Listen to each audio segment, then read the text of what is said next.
मोदी, योगी और पूरी BJP RSS ने एक नारे को पकड़ लिया, बटेंगे तो कटेंगे। और इसी के इर्द गिर्द अपनी अपनी बात हर कोई कहने लगा, शब्दों को घुमा करके, नई चीजों को, नई लाइनों को ला करके, लेकिन इसी के इर्द गिर्द पूरी राजनीति घूमने लगी।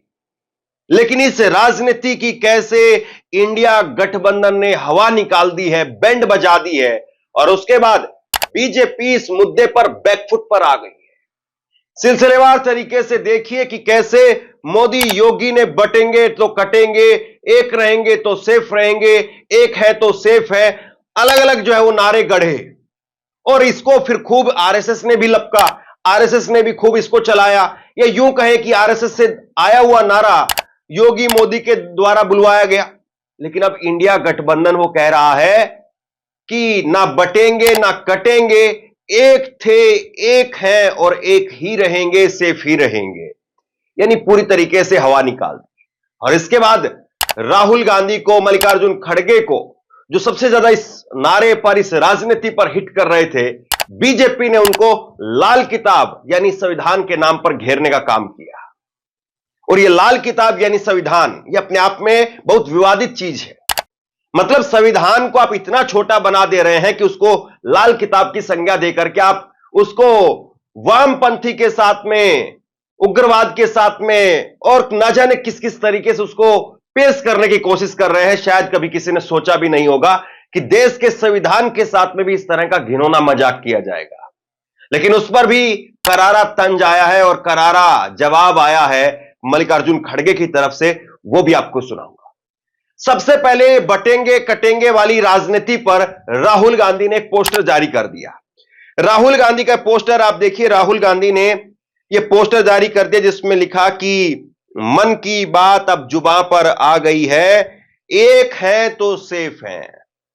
और इसमें तस्वीरें आप देख रहे हैं, अजीत डोभाल हैं, अडानी है, मोदी है, शाह है और माधवी बुच हैं, सेबी की चीफ, जिन पर बड़ा भयानक आरोप लगा, लेकिन अभी तक मोदी जी उनका इस्तीफा नहीं ले पाए।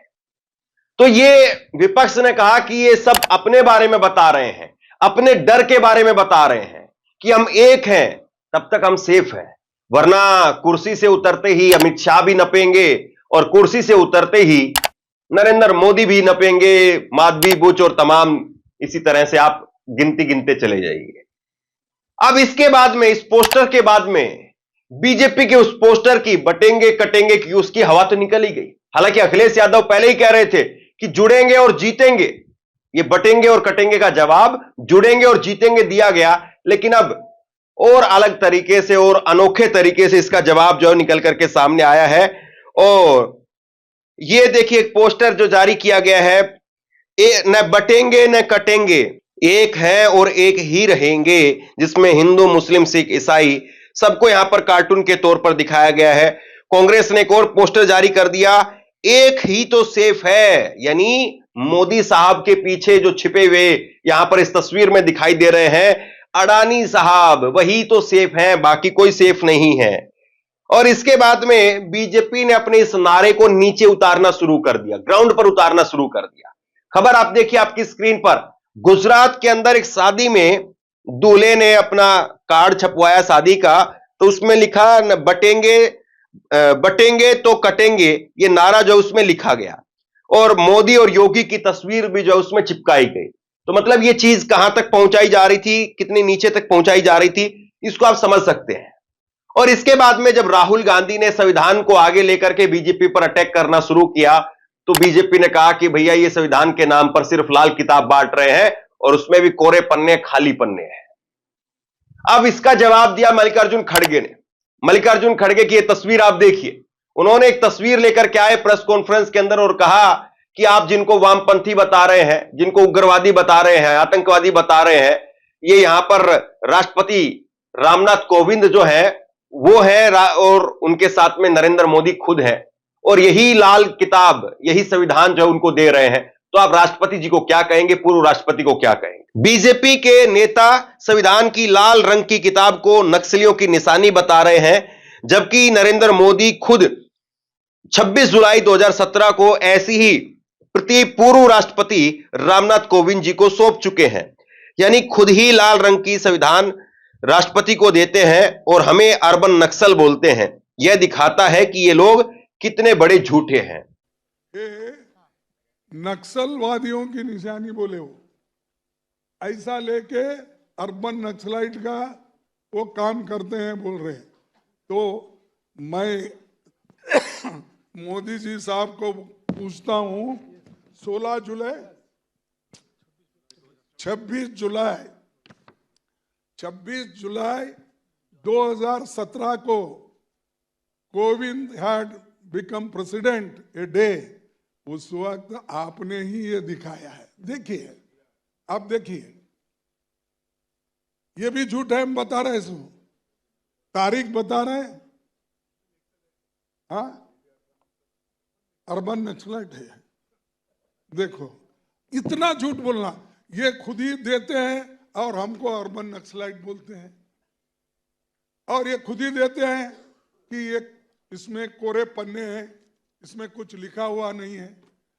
अरे जाके इनको और एक प्राइमरी स्कूल में भर्ती करो, आपके है नहीं कोई, ये इनको वापस लाओ भाई, हमारे पास ट्रेनिंग लो।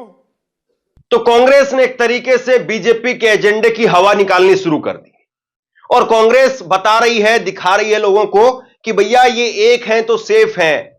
ये वाली बात आप लोगों के लिए नहीं है। अगर आप लोगों के लिए होती तो आप लोगों की इतनी दुर्दशा नहीं होती।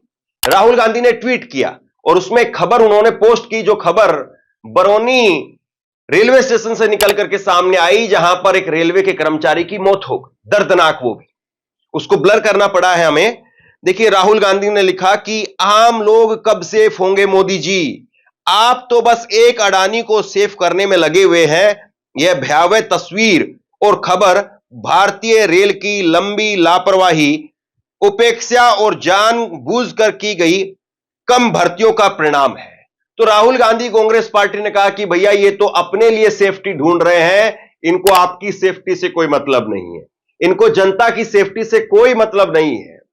तो कुल मिलाकर के विपक्ष जो इस मुद्दे पर एकजुट होता चला गया और उसके बाद में संजय सिंह मैदान में आ गए। संजय सिंह ने ट्वीट किया, संजय सिंह का ट्वीट आप देखिए, भैंस मंगलसूत्र से शुरू हुई बात रोटी बेटी पर आ गई। मोदी जी, अगर 10 साल प्रधानमंत्री रहने के बाद भी बेटियां सुरक्षित नहीं है तो इस्तीफा दे दो। मोदी देश में नफरत फैलाते हैं, दुबई में शेखों को गले लगाते हैं, क्योंकि दुबई में मोदी के भतीजे जय शाह का धंधा शेखों के साथ ही है। मतलब जय शाह की बहुत सारी तस्वीरें निकल करके सामने आती है ना, आपने देखा होगा शेख के साथ में बैठे हुए। तो वो कह रहे हैं शेख को गले लगाते हैं अपने भतीजे के लिए कि अपने भतीजे का धंधा जो है वो चार और जो है वो खूब फले फूले, लेकिन यहां पर मुसलमानों के नाम पर बटेंगे तो कटेंगे का नारा देते हैं। कभी कहते हैं भैंस चुरा के ले जाएंगे, कभी कहते हैं मंगलसूत्र चुरा के ले जाएंगे, कभी कहते हैं रोटी चुरा के ले जाएंगे, अभी हद कर दी प्रधानमंत्री ने, कहने लगे बेटी चुरा के ले जाएंगे। मैं पूछना चाहता हूं नरेंद्र मोदी जी, अगर आप इतने कायर प्रधानमंत्री हो कि आपके रहते हुए बेटी चुरा के ले जाएंगे, तो प्रधानमंत्री के पद से इस्तीफा दे दो, तुमको प्रधानमंत्री के पद पे रहने का अधिकार है। ऐसी गंदी भाषा भारत के प्रधानमंत्री बोलते हैं, ऐसी भाषा भारत के प्रधानमंत्री बोलते हैं। हिंदुस्तान के मुसलमानों के खिलाफ आप लोगों को भड़काते हैं और दुबई में जाते हैं तो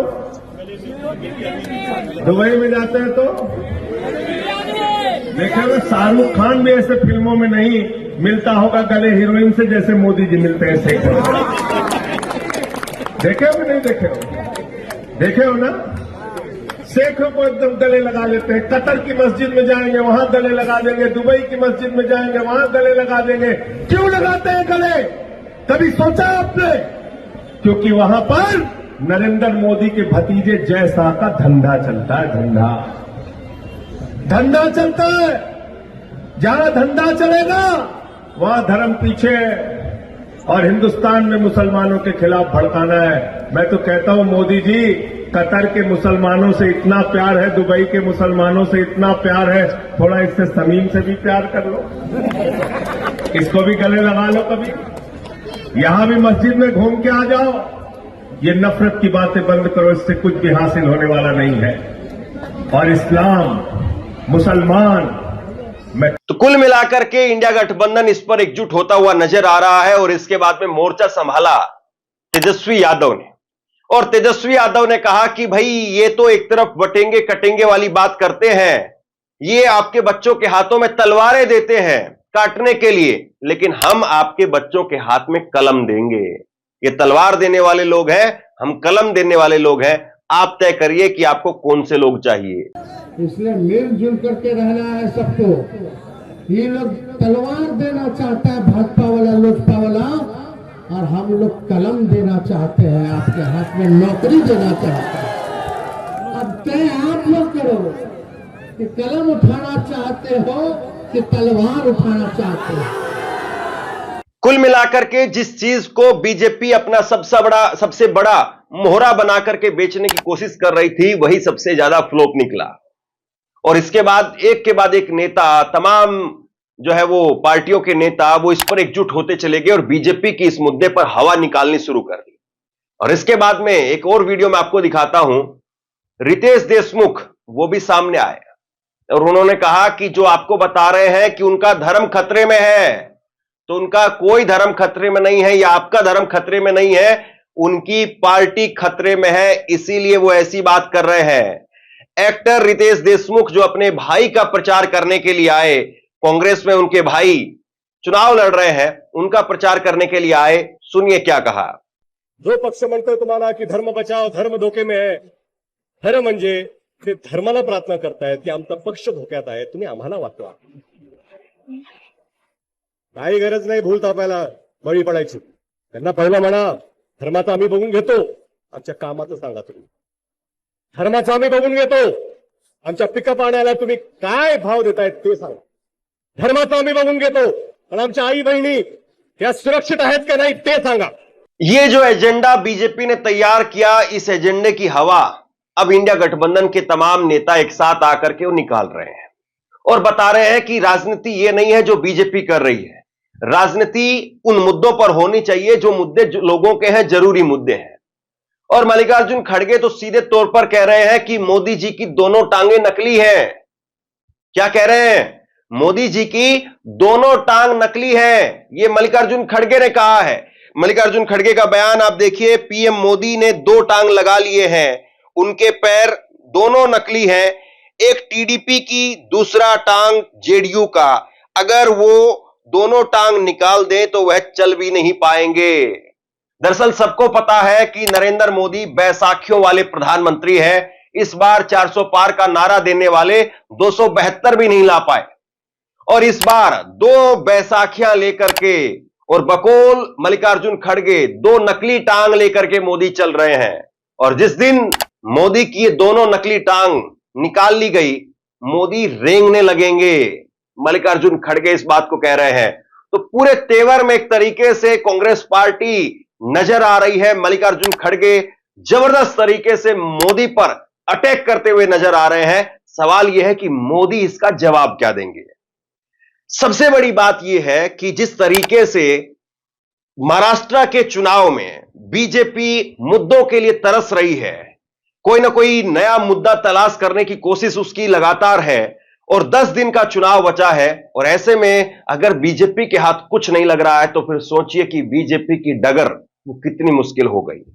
बाकी आप लोग इस खबर को शेयर कीजिए और आप बताइए आप क्या सोचते हैं, नीचे कमेंट बॉक्स में अपनी राय लिख करके जरूर बताइए। और इसी तरह की तमाम खबरों के लिए ऑनलाइन न्यूज इंडिया को सब्सक्राइब कीजिए। आपका बहुत बहुत धन्यवाद।